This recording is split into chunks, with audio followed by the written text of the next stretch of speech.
Well, good afternoon, financial professionals and advisors and agents. Today is March 9th. It is Wednesday. You are watching the BREW, Building Relationships Every Week. Today we have Chris Regione, Chief Underwriter at North American. But before I hand it over to him, we got to talk obviously about today's days. We have a collection of them. I often don't read them all unless they can go together, but I think I can manage to get them all together today. So we have 5 national days. It is National Registered Dietitian Nutritionist Day. It is National Barbie Day, National Crab Meat Day, National Get Over It Day, and National Meatball Day. So, you wonder, how do you put those all together? Well, I just sort of envision Chris here having a crab meatball playing with his Barbie and telling his registered dietitian to get over it. So there you go. I've known Chris for a long time. I probably wouldn't be able to, say that many chief underwriters play with Barbies, but Chris and I know us well. We know each other well enough that we can do that. It's been a great relationship, and obviously, a good ace up the sleeve when you can call the head underwriter and talk about a case. Not that he gives me every approval that I want, but we at least know that we're getting a fair shake, at a case. So, with that, Chris, if you would like to talk about how you look at cases, that would be enlightening for all of us. Oh, well, first and foremost, I want to say thank you, E4. I just think the world of your agency, the partnership that you provide us at North American, the business that we like to say we earn because you could go anywhere. And I want to thank all of E4 advisors for listening to a chief underwriter like me. So that said, we'll get going, but to take time out of your day, even 15 minutes to hear me speak is quite the honor. So we'll just get through going. And, again, I'm Chris Regione, been in the industry for 21 years. And the title of my the presentation is Help Us Help You. So I want to start by an underwriting view. And the reason I put this picture up here, ladies and gentlemen, is when you see the frame and the person looking through the frame, that is the underwriting view. We have this snapshot of your client, but look at everything around that frame that individual is missing, that we may not know about. When an underwriter looks at a case, we are trying to create a story, as in we are trying to actually picture this individual, because it's not a widget. This is a human life. In the moment of truth, a beneficiary is going to get a death benefit that will ease hopefully something in their life. Or it could be funding and taking out to pay for college, earlier retirement, whatever that is. So with all of that, when I say help us help you, and I'm going to have a case example in my next slide, is the importance of understanding the sale in underwriting is critical.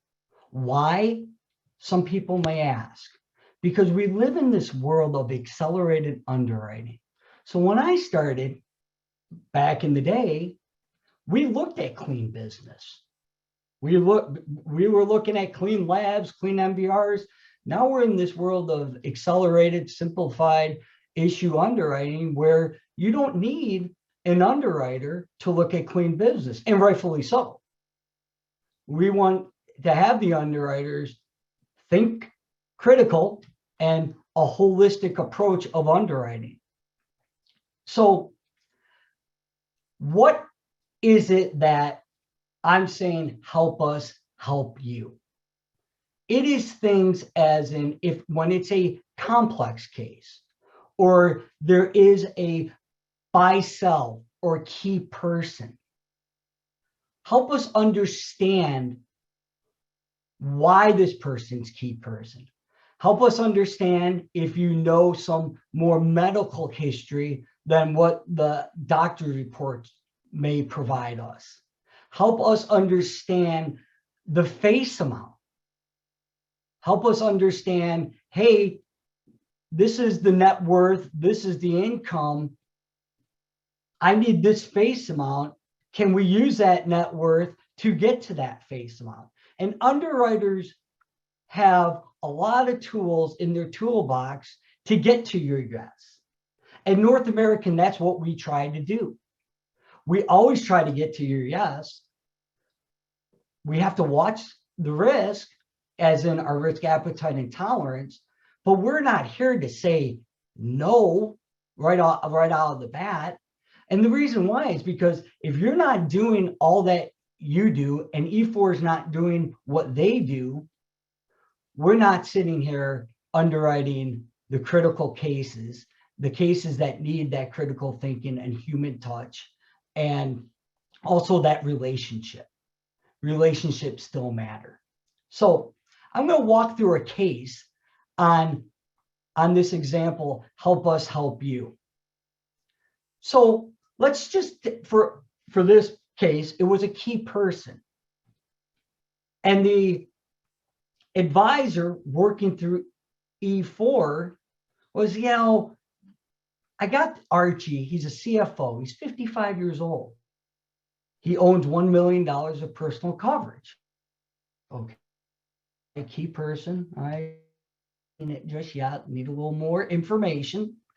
And then income, $250,000. Okay, it's been with the company. We found out since as soon as he got out of college, we find out that he's chairperson for United Way and other charities for his business. Find out he's 2% shareholder of the company. Oh, now we find out he created the company's financial IT system. Okay. The value of the company was $25 million. So looking at this, think about this, ladies and gentlemen. Let's just say we only knew that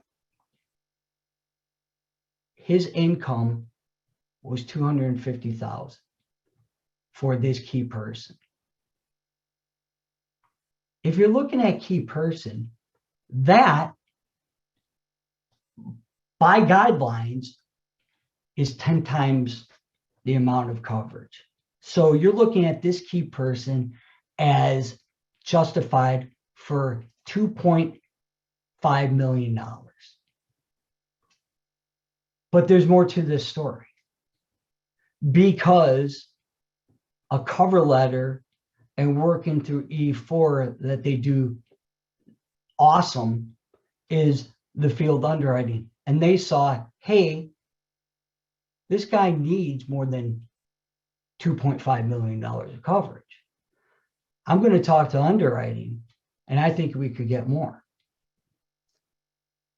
Cover letter came in, conversations were had. United Way charity, goodwill, what that brings in for PR for the client's company. We have to take that into consideration. It's that holistic approach. That 2% shareholder, the value of the company's $25 million. Even though it's on a buy sell at North American Underwriting, we're gonna take that 2%. Clearly, Archie is key person. We're gonna take that 2% and we're gonna say he needs more than that. Remember, if we were just doing textbook underwriting, because you're helping us help you, that it's he's worth more than that 10 times income factor. Oh, and then the kicker, everybody. He actually created the company's IT system that's proprietary to this company. Now, when you look at this company's IT system, United Way, he's 2% shareholder. We got from $2.5 million to the correct coverage of $4.25 million coverage that was placed and enforced because of this approach and because you, advisor, UE4, helped underwriting with these things. Because go back to my prior slide. Oh, this is how much we knew in the beginning. This is how much we knew. We had all of this, ladies and gentlemen, that we didn't know. Textbook underwriting right here, $2.5 million. Holy cow, we got over 4 million of coverage.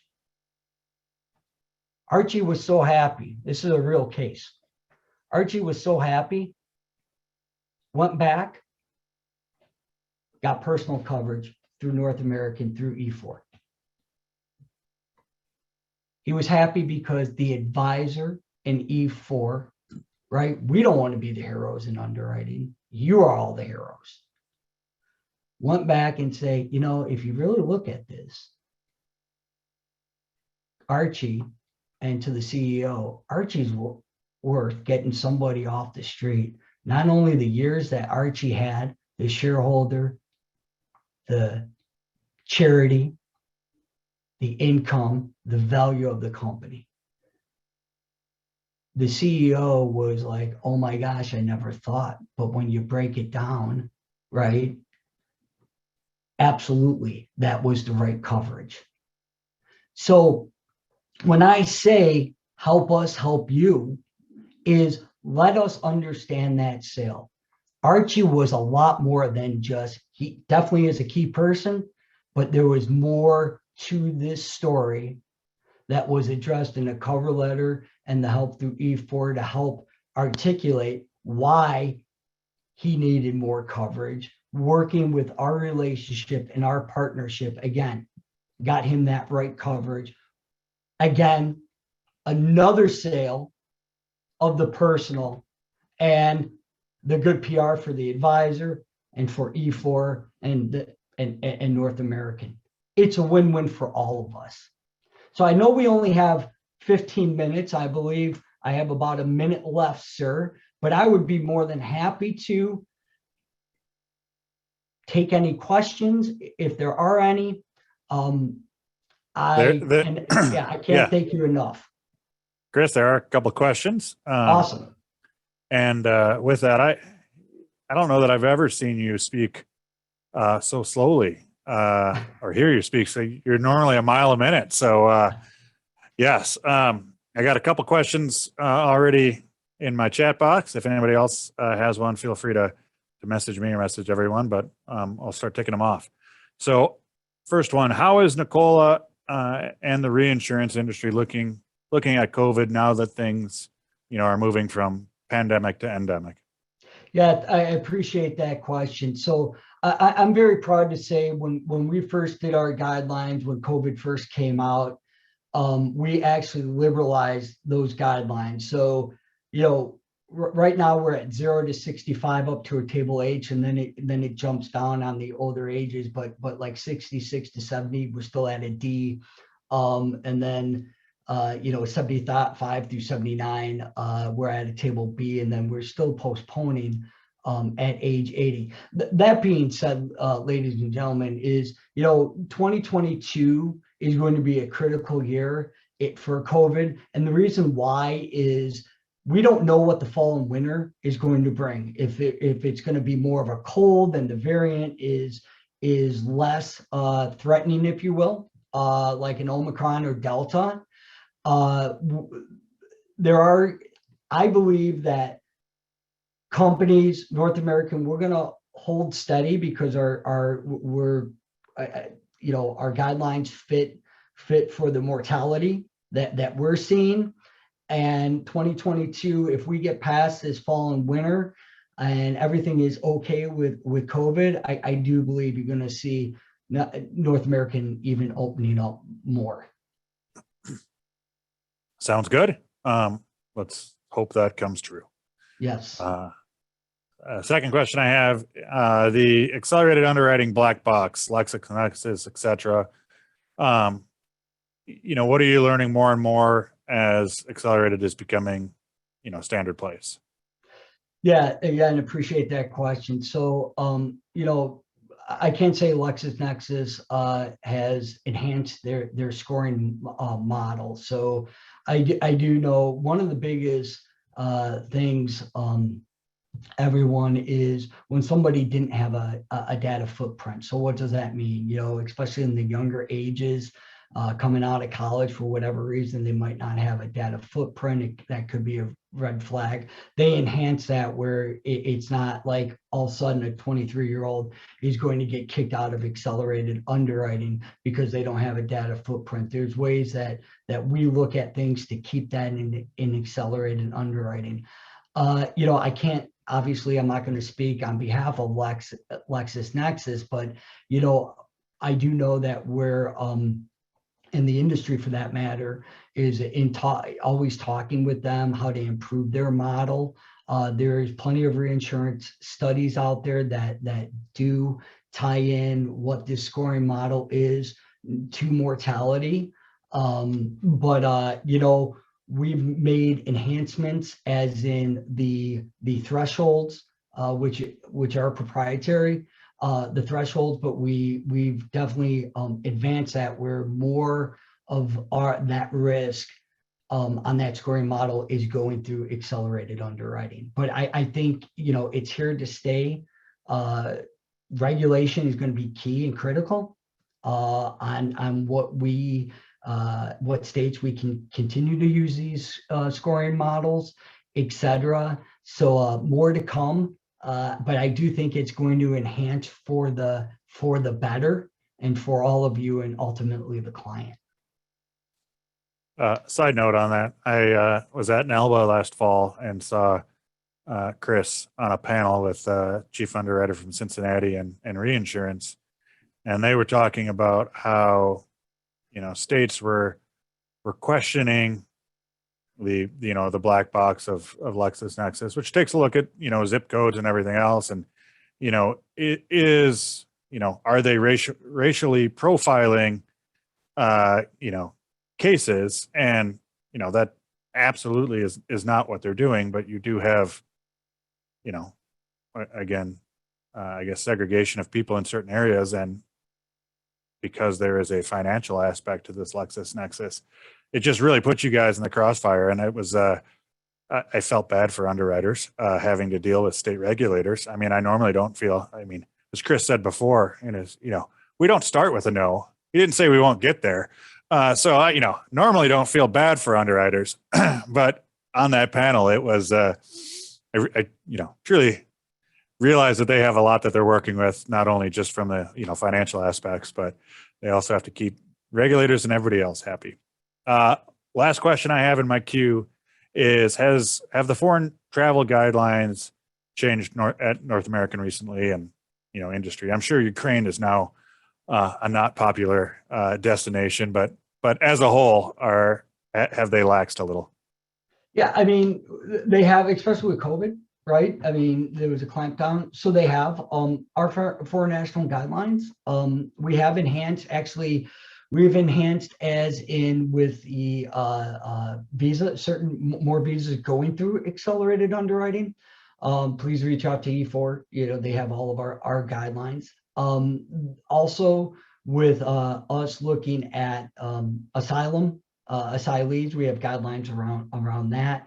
DACA, NACARA, things that we would prior we did not want to insure, but we have outlets either with our reinsurance or within our own retention, that now we can offer on these cases. But when we look at foreign nationals,